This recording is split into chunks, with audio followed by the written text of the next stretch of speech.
what's up, guys? Sam Shaw here, founder of Wall Street Mastermind. I'm excited to be back today with another client interview for you guys. Today we have Betty on with us, and Betty is an amazing student who, just finished going through the summer 2023 recruiting process with us. And we've been working with her since July of last year. So it's been what, like almost 10 months? Well, it's been 10 or 11 months. Wait, no, I can't do math right now. Yeah, it's been 10 months. It's been about 10 months. Okay. So it's been about 10 months. And she had a very successful outcome with multiple offers. And so I wanted to get her to come on here and talk to you guys about her journey and how she was able to get to where she is today. And hopefully just along the way, she has some insight that you guys can also use yourself to be more successful in your own process. So with that said, Betty, I want to thank you so much for taking the time to be here with us today. If you don't mind just starting things off with a quick introduction so that our audience knows just kind of who you are and what your profile is. Yeah, sure. Thank you, Sam. My name is Betty. I'm currently a sophomore at U Chicago studying economics and political science. I'm originally from Beijing, went to boarding school in Massachusetts. Yeah, prior to joining Wall Street Mastermind, I was part of the investment banking group at U Chicago and Women in Business, so many on-campus organizations. After going through the process and going through the 2024 recruiting process, I got offers from financial technology partners. That was my first offer, and then subsequently from LionTree, and then from Morgan Stanley Menlo Park. And yeah, very excited to be talking about my journey today. Got to shout out Morgan Stanley Menlo Park because obviously that's the group that I used to work in. So that's super exciting. And I mean, people probably already know the answer, but just out of the three offers, like which one did you end up going with? Yeah, I ended up choosing Morgan Stanley Menlo Park. So like a no-brainer, I guess, right? So like, I mean, I think a lot of people probably already know this, but for those who are like not as I guess in the know with kind of like the difference between all the different banks and groups, Morgan Stanley Menlo Park, Research Technology Group, same group that I used to work in. It's one of the best groups on Wall Street, I would say. I mean, they're not technically on Wall Street because they're in the Bay Area, but it's one of the best investment banking groups you can work in as far as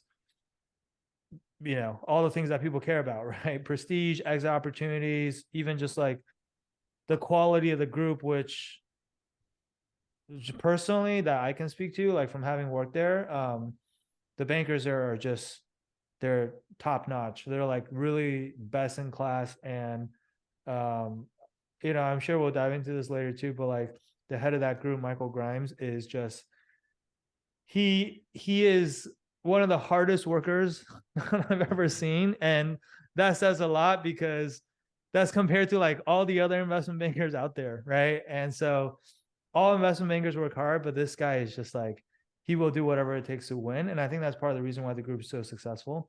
But regardless, that's super exciting. And so huge congrats on that. So I'm sure people are, mainly wondering like, okay, well, tell me how you got these offers, right? Because, and by the way, like getting three offers, it's not easy to do. And, even FTP, LionTree, these are all very reputable banks. I would say like, probably in the top 30, top 40, and Morgan Stanley, obviously top three banks. So let's talk through kind of like your process of kind of how you got to this outcome, because that's amazing, right? If we start from the beginning, like obviously, like we said earlier, you joined Wall Street Mastermind like late July after freshman year. So it was like the summer between freshman and sophomore year, right? And so prior to joining Wall Street Mastermind, were you like, I guess first of all, when did you realize you wanted to do banking, and like how much had you already been doing to try to get yourself into banking, or at least to like prepare for the recruiting process? Had you already done a bunch of stuff, or was Wall Street Mastermind kind of like the first time you started, or kind of walk us through that a little bit? Yeah, I think I wanted to do banking since the spring quarter of my freshman year, so like the end of my freshman year. Mm, Mainly because I was having coffee chats with like my mentors in women in business, and I met like two really great girls that are both going to banking, mm, like going to JP Morgan and one going to Catalyst, and I thought they were super cool. So kind of decided to like do what they were doing. So prior to joining Washington Mastermind, I was just in this club and they told me to read like MNI 400.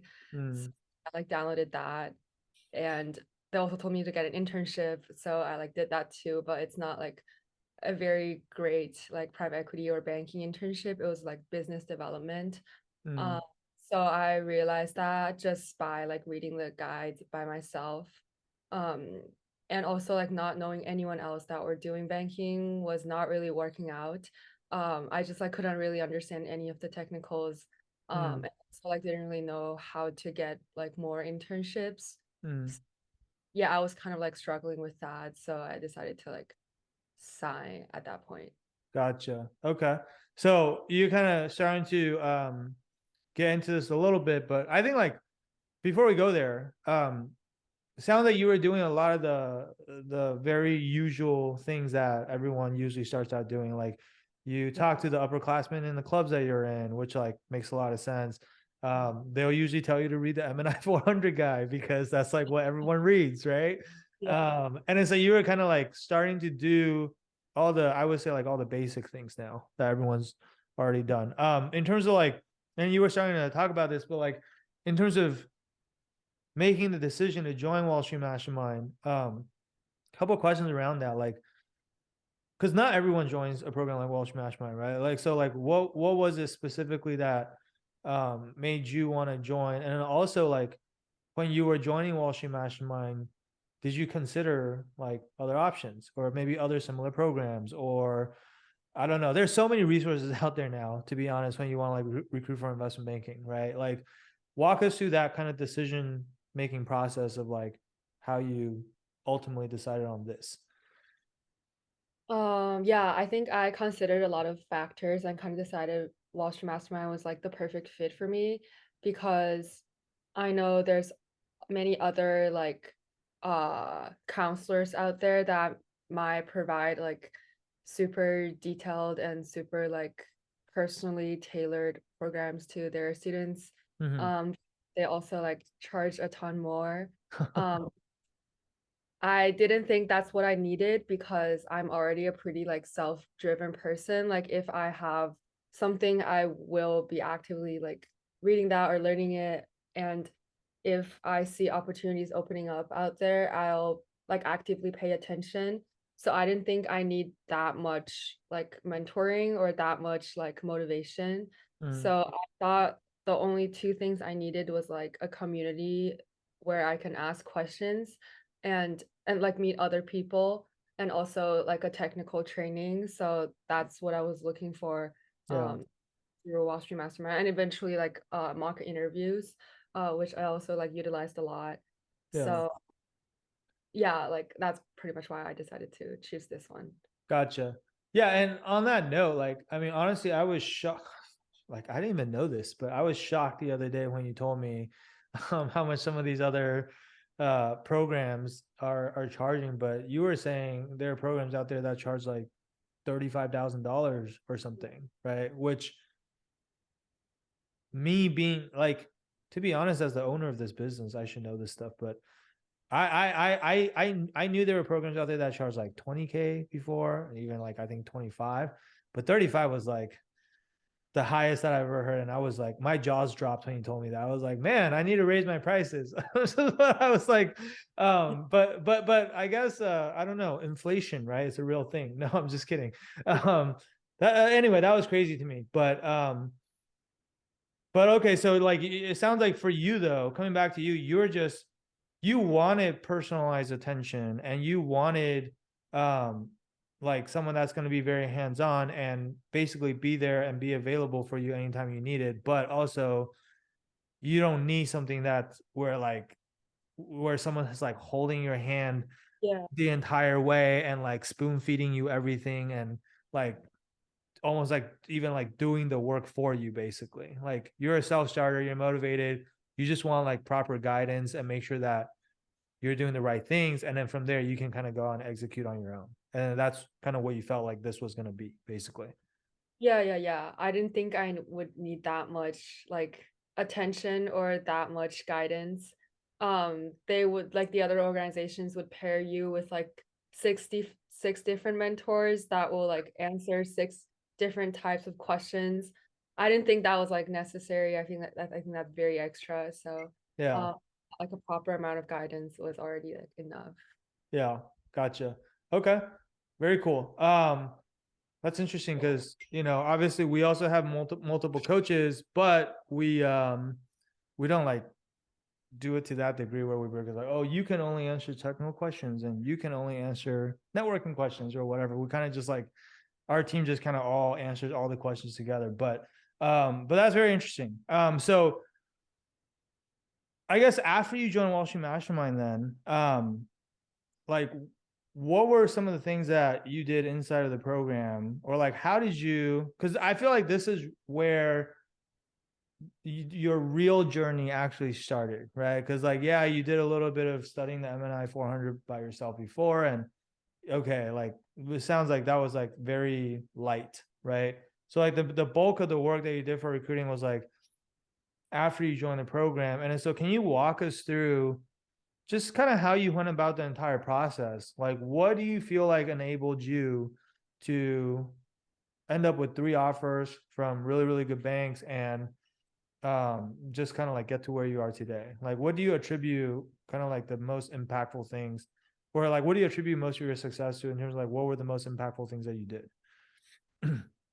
Yeah, I think after joining the program, it was definitely like made it very helpful and made a big impact on me. I remember since I joined like late July, I was going through all the technical like modules and learning everything like super fast. And I was also like talking to a few other students in the program that I thought I connected well with. So I remember like by early September, I had already gotten like an investment banking internship for my sophomore summer.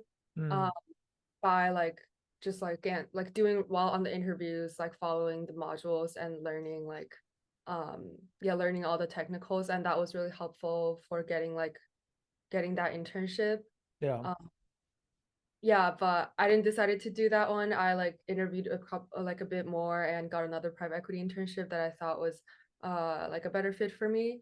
And when like recruiting season actually kicked off, I'd already like watched all the modules and felt like I had a pretty solid foundation because and that was really important too because at U Chicago there really is no resource if you don't learn on your own. Like the banking group, it's like 10% helpful versus you have to do maybe like 90% rest of the work by yourself anyways. Hmm. Um, so it was like really important for me from the technical perspective.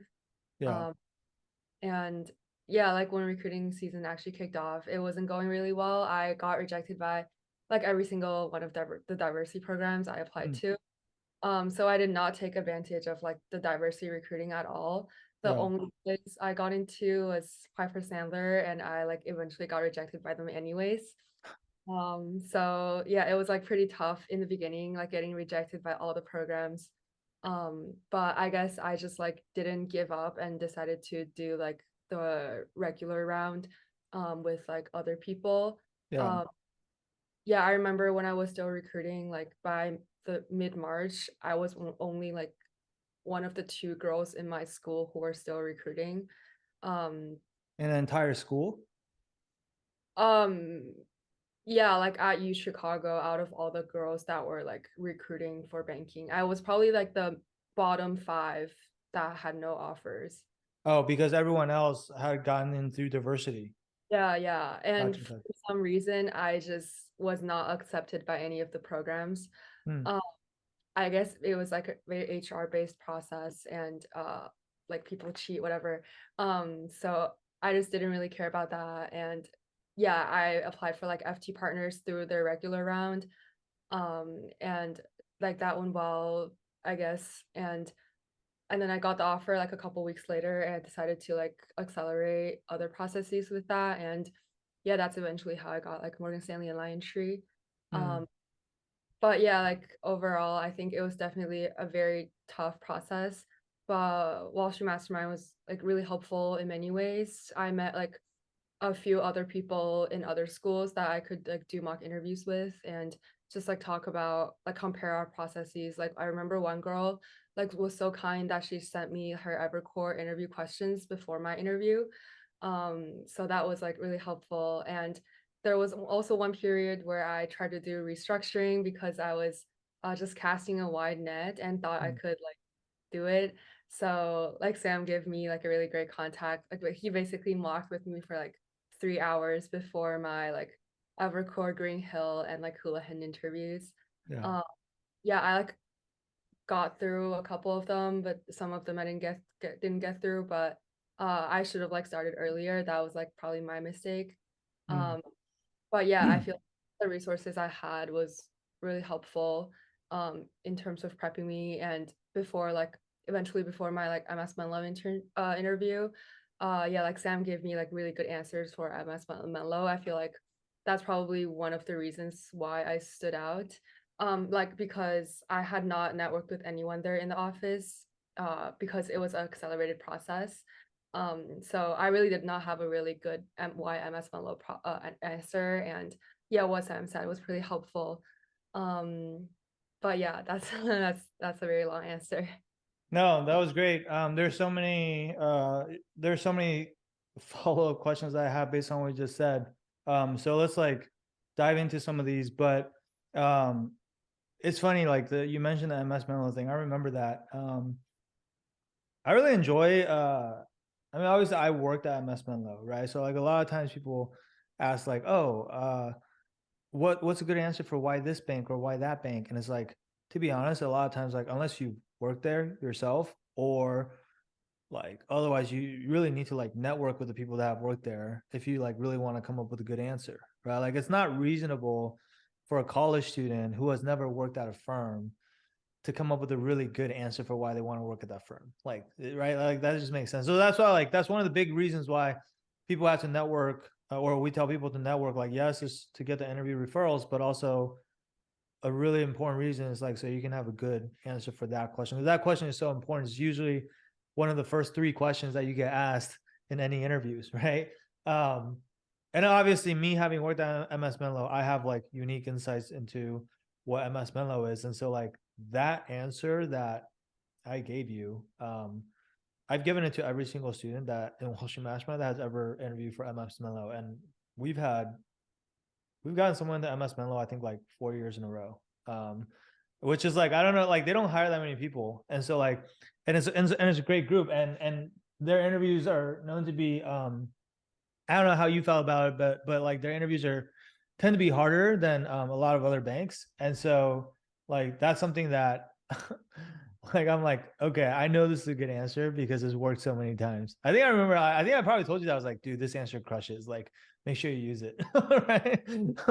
um, but let's let me ask you like a couple follow up questions based on some of the things you said. So you got an IB internship your for your sophomore summer, and that was in like September of sophomore year. So that was at like the very beginning of sophomore year, and then like you ended up not taking it, and then you went with another PE internship instead, right? Am I understanding that correctly? Okay, Yeah.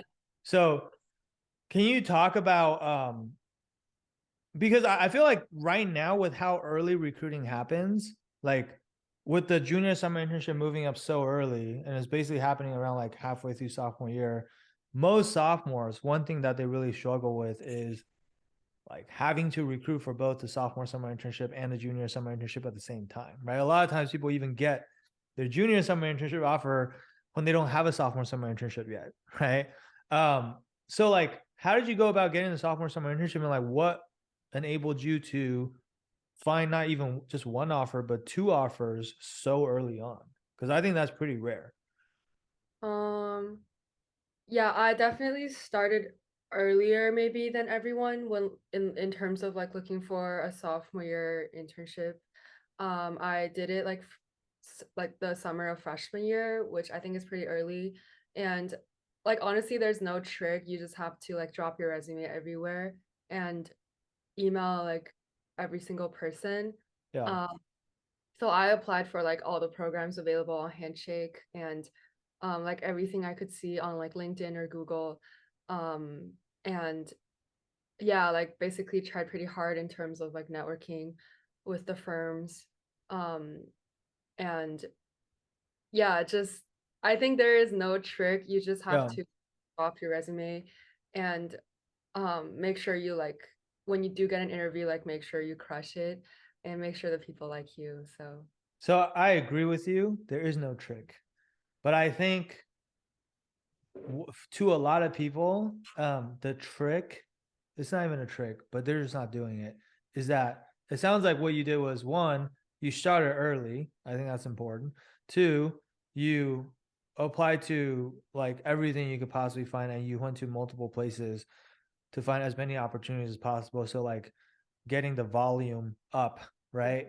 And then three, this is the part that a lot of people don't do, which is like you didn't just apply on Handshake or apply on LinkedIn or apply on Google. Like whenever you applied, you also try to network with the people at those places, which sounds so basic. I know, especially for like people that are in Wall Street Mastermind, like everyone's doing that, but like a lot of people just will just like submit applications on Handshake or on LinkedIn and just like sit there and wait and hope that they get an interview. And like that doesn't work because there's so many applications, right? So it's like chances of you getting selected if you're not networking at all is going to be slim to none, right? So I think that's one thing that like for people who are kind of like listening to this, um, it's really really important to keep that in mind. Is that you got to network not just for your junior summer internship, but also for your sophomore summer internship as well. Or for any internship that you're trying to get, for that matter. Like it doesn't have to be a summer internship. It could be an internship that you're doing during the year, right? So I think okay, that's helpful. The other question that I had was, um, so you mentioned like one thing you said that kind of surprised me, was you said like the like at your school at Chicago, there's really not a whole lot of resources, right? Because in my mind, I feel like Chicago is a target school, and I feel like Chicago. I think there are a lot of kids at Chicago that want to go into banking, right? And then I mean, a lot of them work in the Chicago office, and maybe less so in the New York office or Bay Area office, but still, like I would say, it's like a school that's near like a major financial center, and so like when you said like the IB group was only like 10% helpful, is the IB group basically like the main investment banking club at school that everyone who wants to do investment banking is in? Is that what the IB group is? And then like when you say it's only 10% helpful and you have to do 90% of the work on your own, like can you elaborate a little bit on what that means? Because I think like a lot of schools, especially target schools, not just Chicago, but like all over the country, at this point, like pretty much every school has like some sort of IB club or multiple IB clubs, right? And then a lot of students, I think they have a question of like, well, I already have these clubs at school, so like, why don't I just use that? What's the difference between like that versus like what I would get in Wall Street Mastermind? Like, can you talk about that a little bit? Like, was there a difference, and if so, like, what was it? yeah, I think there definitely is a big difference. There is a lot of like finance clubs at U Chicago, but like the investment banking club is the only one that's tailored to investment banking. The rest are either for like investing, Mm-hmm. like stock pitches basically. Yeah. That's helpful, but it's not the foundation that you need to know to get into investment banking. And the rest are like maybe the private equity club or the VC clubs. Um, like I think a big difference is that the finance organizations are run by students, like basically seniors and juniors in the school, Mm. and they are not the most responsible people in terms of teaching because everyone's busy and you can't really expect them to like teach really well Mm. when they're not getting paid or when they're like they don't really have to. Yeah. So the banking group did like teach things like maybe technicals a little bit, but it was like not like nearly enough to actually understand the concept, um or to like actually be able to answer all the interview questions. Mm. So I think the technical modules is the only thing that, or the most useful resource that I did to like master the technicals. Um, so yeah, in that sense, like joining the clubs is just like a list that you just have to check off of when you apply, so that people know that you like are involved on campus, that you know people, and that you're doing things on campus. Mm, But I think the actual content is not as helpful as like people think. gotcha. I think like that last point is really a good point, which is like we're not saying don't join the clubs. You still gotta join the clubs because like Yeah. that's a big part of your resume is just like your extracurricular and leadership activities. And if you have nothing to show there, then it's kind of like, was this person even interested in finance? Like we can't tell, right? So like you still gotta join the clubs, and also like it's not like you don't get any help in these clubs. I'm sure you still get some help, but it's just like, is it enough help, right? And so and also I think the question too is like, if you're in these clubs and everyone else at school is also in these clubs, then like what's the competitive advantage, I guess, or like what differentiates you or what you're doing from what everyone else is doing, right? Because it is ultimately at the end of the day, it is a very competitive process, right? um and so you need some sort of edge if you want to kind of like stand out from other people. um Aside from the technical prep though, like what about like the other aspects of recruiting, like in terms of, because I feel like technical prep, like the way we think about recruiting, like technical prep is maybe like one of four things that's really important, right? There's also like having a really good resume that's like crucial, right? Everything is built off of that. There's networking, which obviously is very important because we talked about it. Like you need to get referrals and you need like have talking points for why you want to work for this bank, and then like behavioral interviews as well. So like on those other three, in those other three areas, like do you get any help with that inside of your school clubs, or do they just mostly focus on a little bit of technicals and then that's primarily it? Yeah, I don't think the school club was helpful in any of those ways. Um, the most helpful part is probably just talking to upperclassmen and see how they went through the process and see what lessons you can learn from there. But in terms of like editing your resume, I think I definitely got a lot of help from Wall Street Mastermind, because I remember analysts telling me like my bullet points are not strong enough, Mm, like a couple of times in my networking calls. And I like freaked out and like sent my resume to like the group chat and asked all the coaches to like edit my resume a little bit or give me feedback. yeah. I still don't think it's like that great now, but without like people telling me, I wouldn't be able to tell like how my resume compares to others or how I could improve. Um, I think You're network. so you're so humble. It's kind of funny, but okay, keep going. Yeah. Man, I got three offers, but I don't think my resume is that great right now. Okay, anyway, okay, keep going. I think networking is not really something people can teach you or do for you, because you like have to be the person that's actually speaking and learning from all the calls. I probably had like more than 100 calls throughout the entire season. Mm, I'm not like a naturally great speaker. I know a lot of people that go into investment banking were like previously like national debaters or like model mm, UN, or just like really eloquent yeah, dudes that are really interested in finance. I'm not like either of those. So I had to really practice my speaking, especially speaking with older people that are scary. And that only learned through doing more and more networking calls.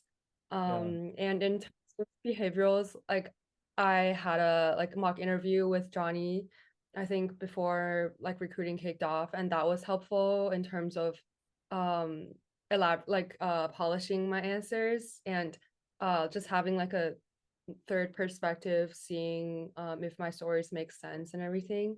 yeah. And yeah, clubs are not that helpful in any of those ways, because it's pretty rare for like people to give you mock interviews, and Mm, also they've never banking themselves either, so it's not that helpful. Yeah. yeah, gotcha.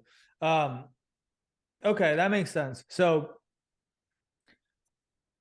I think like all of those things that you said are like, I mean, obviously you're talking about your club specifically, but I think like it's pretty consistent with what we hear from other students that we worked with too, which is like, honestly, at the end of the day, if we really summed it up, it's just like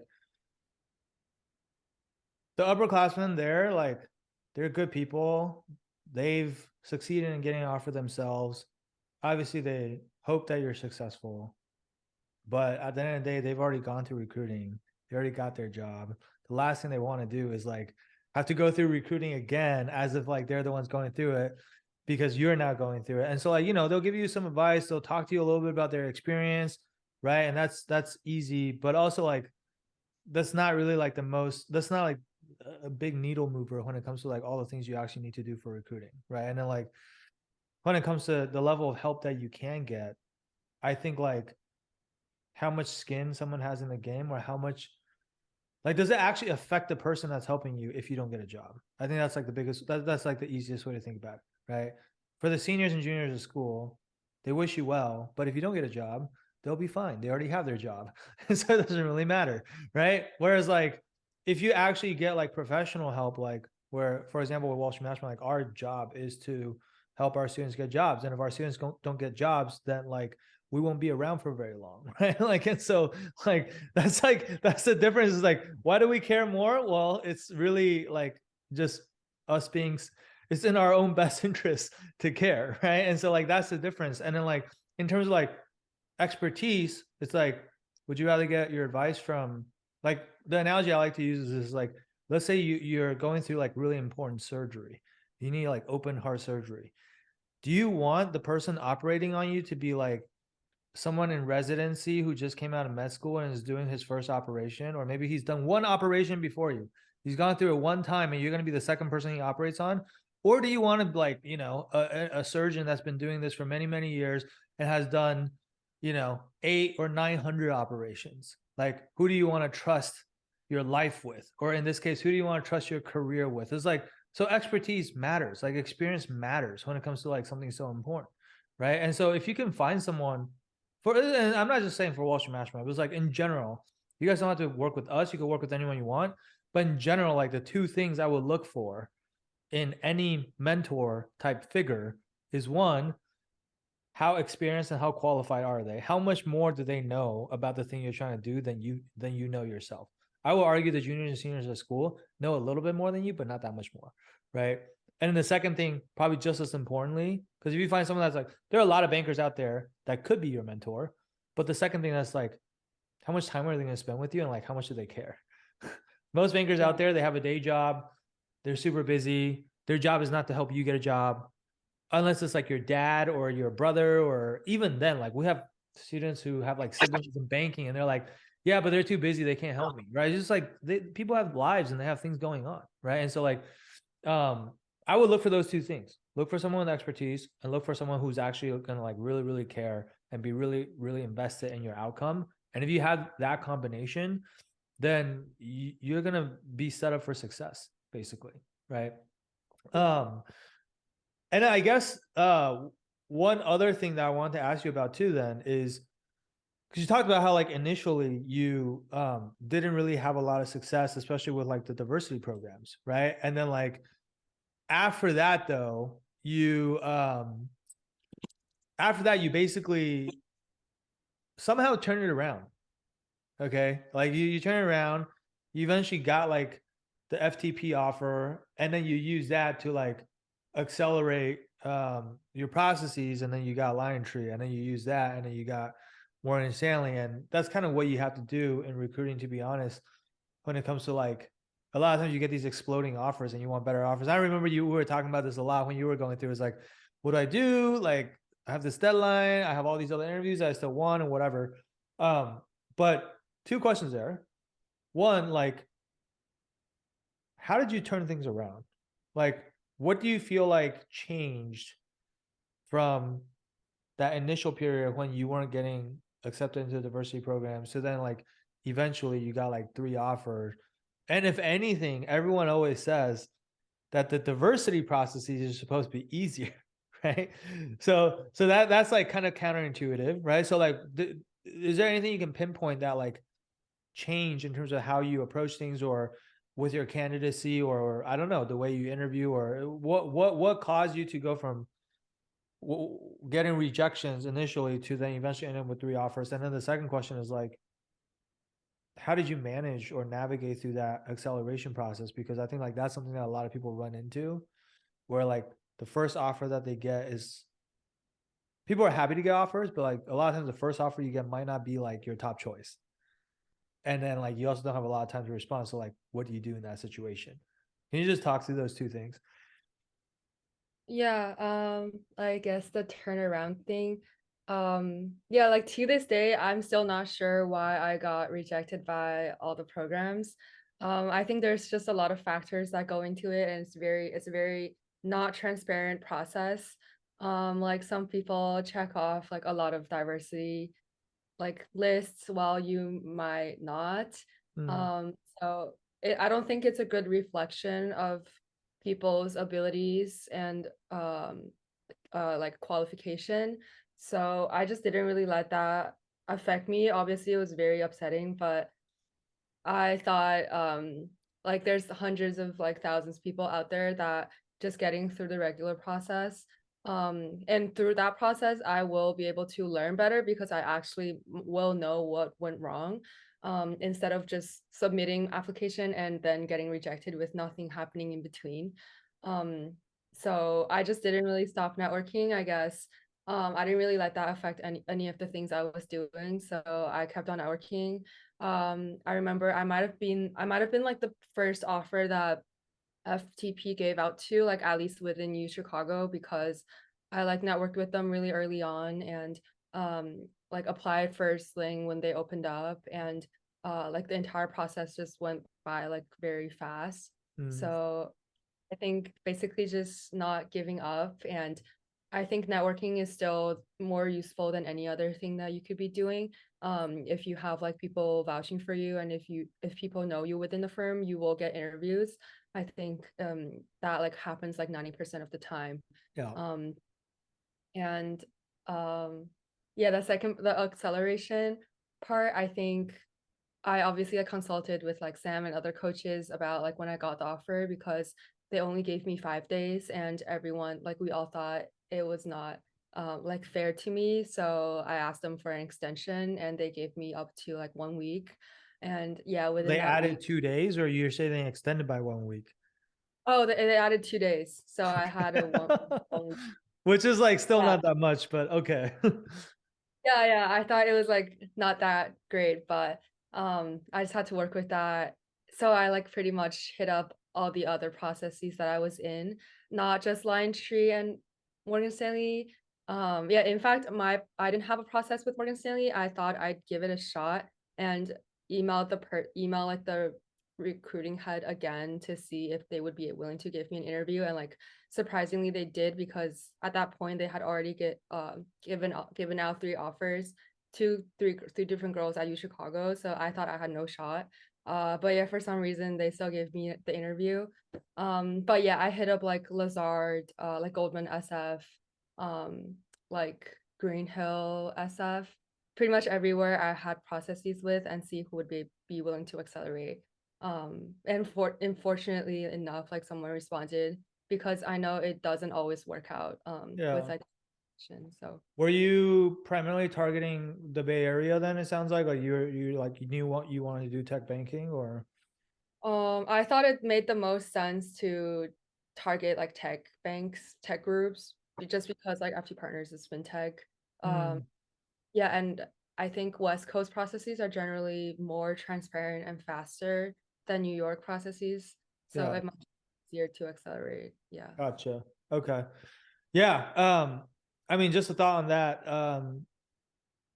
I think with acceleration it's always tricky, and there's a lot of factors that go into it. A lot of times like these firms want to know like, well, where's the other offer from? Is it from a firm that they actually respect? Like sometimes firms don't care if they think like the offer is from like a bank that's like, Yeah. not in the same league as them. Obviously also like how much do they want to prioritize you as a candidate based on what they know about you? Maybe it's your previous networking at first, maybe it's your resume. It's this whole like whatever it is that they look at, right? And then also like how much of an acceleration do you need, right? Like it's like sometimes people are like, oh, I have 2 days. Can you accelerate me? Like the answer is probably going to be no, because they just can't move that fast. And so like, but it sounds like you had a week and you jumped on it right away. And fortunately that was enough time for you to, get them to accelerate. Right. And also like, the Lion Tree and Morgan Stanley accelerate at the same time, or is it that you accelerated Lion Tree and then that bought you more time once you got that offer, and then you were able to interview with Morgan Stanley? No, they actually accelerated at the same time. I got Mm. both offers on the same day too, and I did Ah, the 2 super days on the same day too, so it was wow. at the same time, yeah. Oh, that's an intense day. It was nice. But that's actually like what happened to me too when I was recruiting for full time. I had Jeffries and DB Super Day on the same day, and those are the only two offers that I got. And I was like, I also remember like interviewing for like 10 hours straight, and I was like, oh my God, I'm so tired. Like, never doing that again.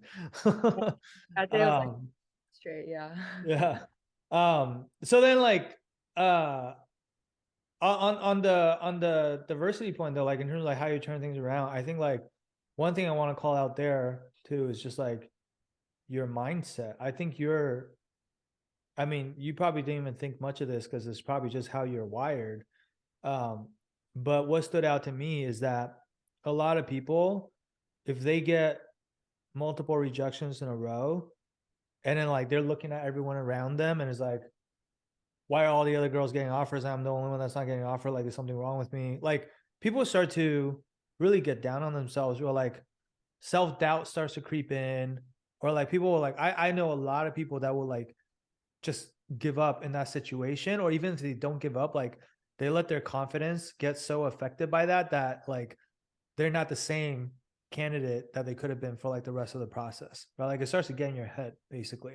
But it sounds like you were very just like mature and had a very healthy mindset about it. It's like you kind of just looked at it as like an opportunity for you to improve. You're like, okay, now I know like what I'm doing is not good enough. Now I know I need to like go and fix some things. And you didn't stop networking. You kept going. You kept doing the things that you knew you were supposed to be doing, and you just didn't give up. And it's just like business as usual until you got the results that you were looking for. And it's like, I think that's like a subtle thing, and it's understated, but it's like so important, right? Like I think like more than half the battle in investment banking recruiting is just not giving up, honestly. And like I speak from personal experience, like I had so many rejections when I was recruiting for banking back when I was in college, and it's like before I got those Jeffries and DB offers for full time, I tell people this all the time. I got rejected by like 20 plus firms, so I was like this close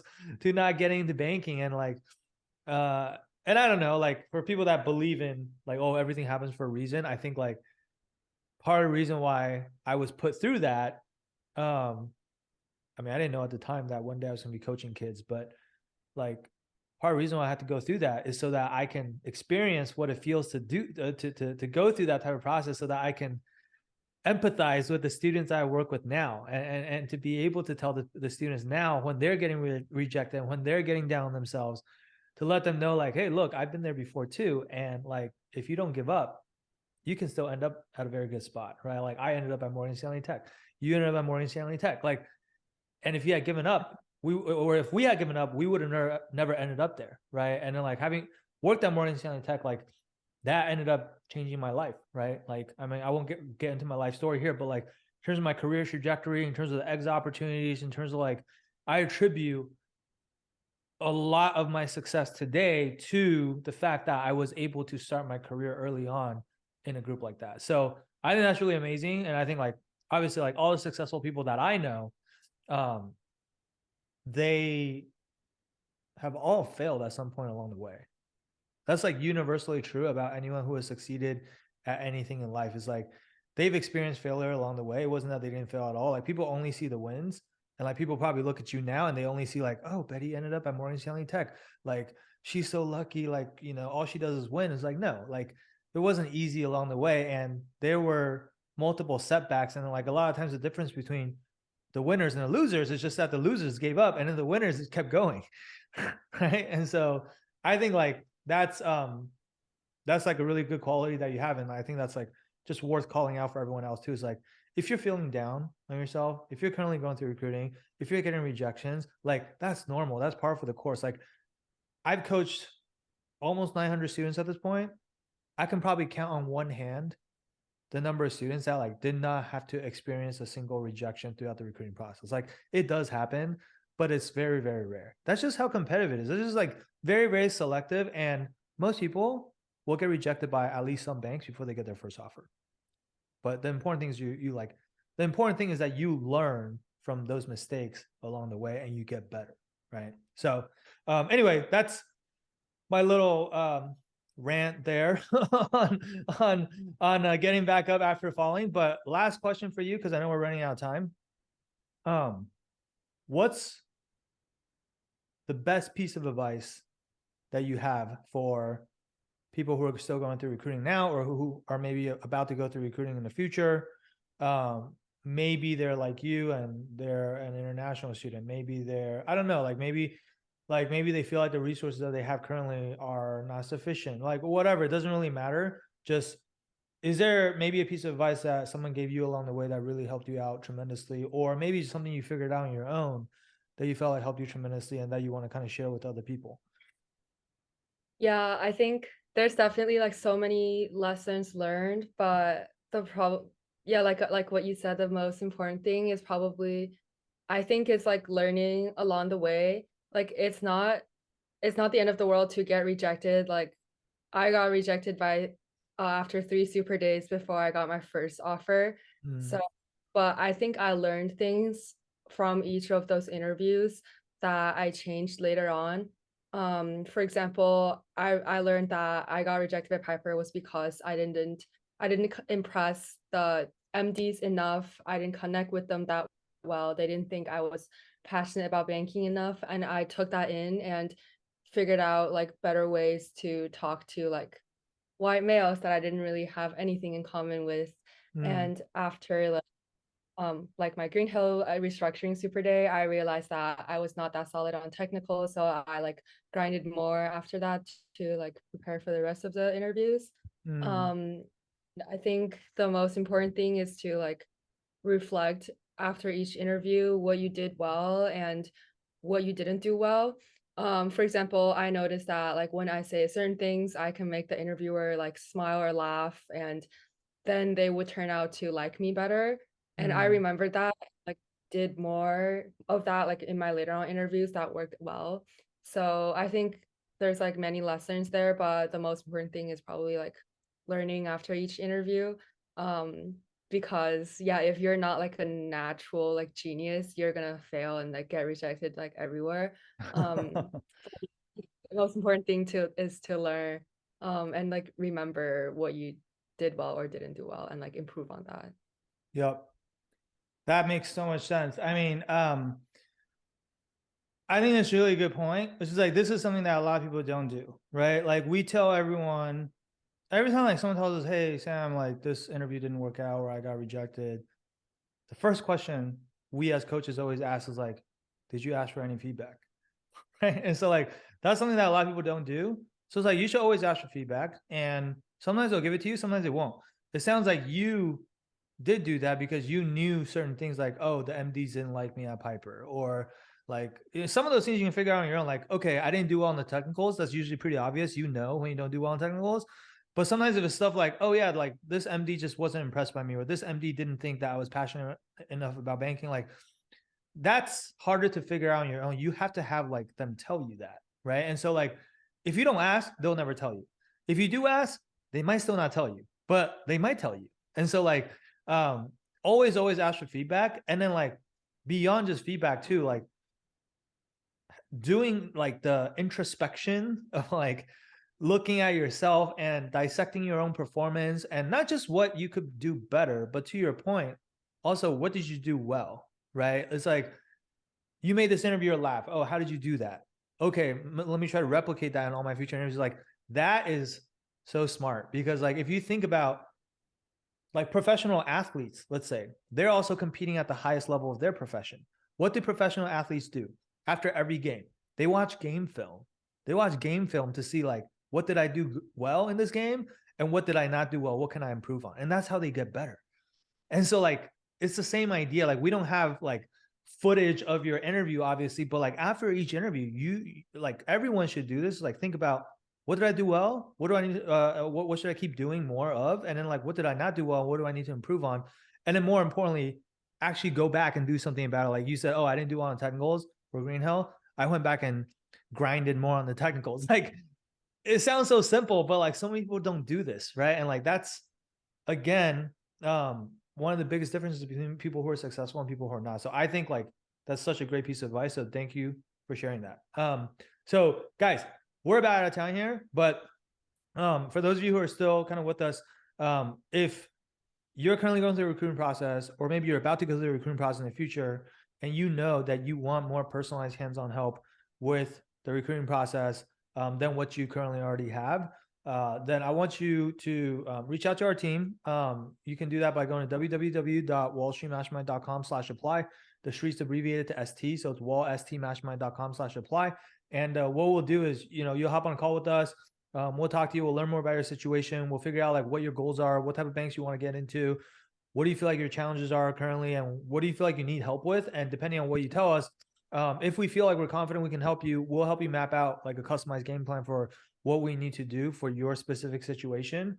And if we can't help you, like sometimes we can't, honestly, or like if we're not super confident, we won't even invite you to work with us, because like we can only work with so many people, and we offer like all sorts of guarantees in our program and this and that. And like, we just can't do that with everyone. Right. So like, if we don't feel confident we can help you, we're not going to waste your time. At a minimum, we'll just give you some advice on what we think you should do, or what we would do if we were in your shoes. Okay. So either way, like this call is designed to be, just at least let you walk away with some value, and hopefully a lot of value. But so if you're interested in that, go ahead and book that call. We look forward to talking to you and hopefully helping you on what is a very competitive and difficult process, but also a very rewarding process at the end of the day, as long as you end up getting the offer that you want. So with that said, Betty, I want to thank you so much for taking the time to talk to us today. This was a really fun interview for me, just like getting to hear about how you went through the entire process, and seeing like all the different things you did along the way to really like improve and get to where you are today and overcome the challenges and obstacles that you had. So super proud of you. And I'm looking forward to seeing all that you accomplish going forward, especially at MS Menlo. I think you're going to have a great time there, great experience. You're going to learn a bunch. And so I'm really excited for that. Thank you so much, Sam. That was really fun too. Yeah, awesome. Guys, we're going to wrap it up here. And so thank you guys for tuning in. We'll be back with more of these for you guys in the near future. And until next time. All right.